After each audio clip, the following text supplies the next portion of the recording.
we're gonna make some sea salt fudge. All right, I'm gonna show you how to make one of the easiest desserts. You can impress all your friends and it's so delicious. So it is a fudge with sea salt on top. You're gonna wanna use some nice flake sea salt, like finishing salt. The Maldon is really nice. If you use like a regular salt, it can have a little bit too much of that iodine flavor. Plus this looks pretty and has the perfect flavor. We're gonna start off with 1 can of sweetened condensed milk.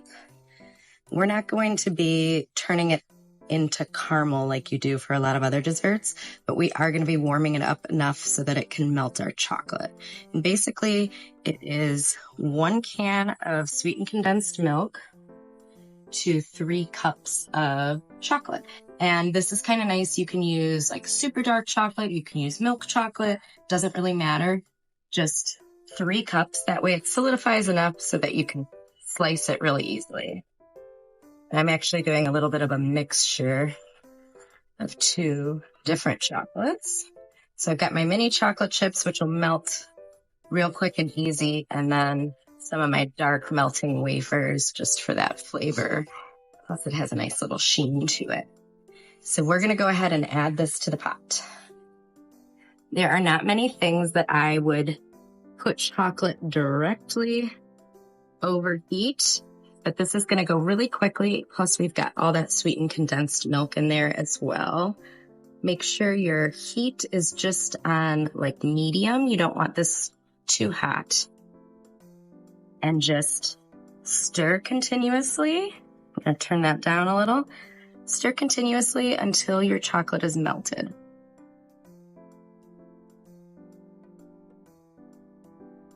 You're going to want to be fully prepared before that chocolate melts because it's going to be something that you're going to need to work with really quickly. So I've got just a 9x9 pan and I cut out a square of parchment paper.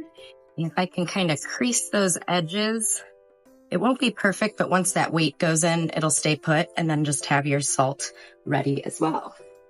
As you're going, if you still have some big pieces that need melting, but you're starting to get some bubbling, don't be afraid to just pull it off the heat and use the heat of the pan and the rest of the liquid to kind of finish it off. Maybe you need to go back to the heat, but that's perfect. So we're going to turn this off and get right to our pan. You can see how thick this is. If I were to wait even just 1 minute, it'll start to solidify in the pan. So we want to get it right into our dish. And make sure to get that salt on top quickly so that it has something to stick to.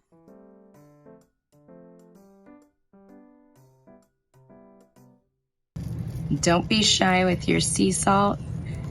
Really get every edge. These aren't going to be real big pieces of fudge, so you want to make sure that there is some salt on all of it.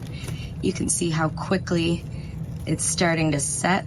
So once you get your salt on, really gently with your fingertips and hands, just give it a little press.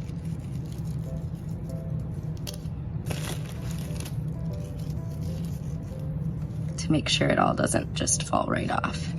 So I'm going real fast. I don't want fingerprints on this, but that way I know it's all in there. And then this can either set on the countertop for several hours, or you can pop it in the fridge and it should be set in about an hour, and you'll be able to just lift this right out and slice it to whatever size you want.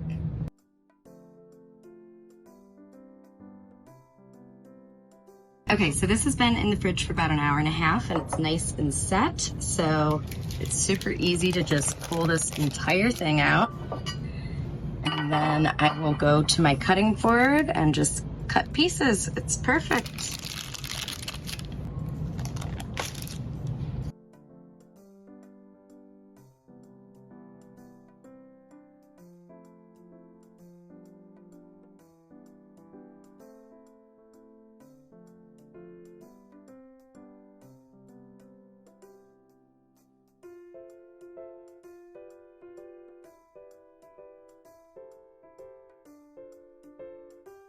So whether you are making a beautiful tray of chocolate treats for the holidays, or you want to make some really delicious treats to give as gifts at a low price, this fudge is a great recipe to have on hand.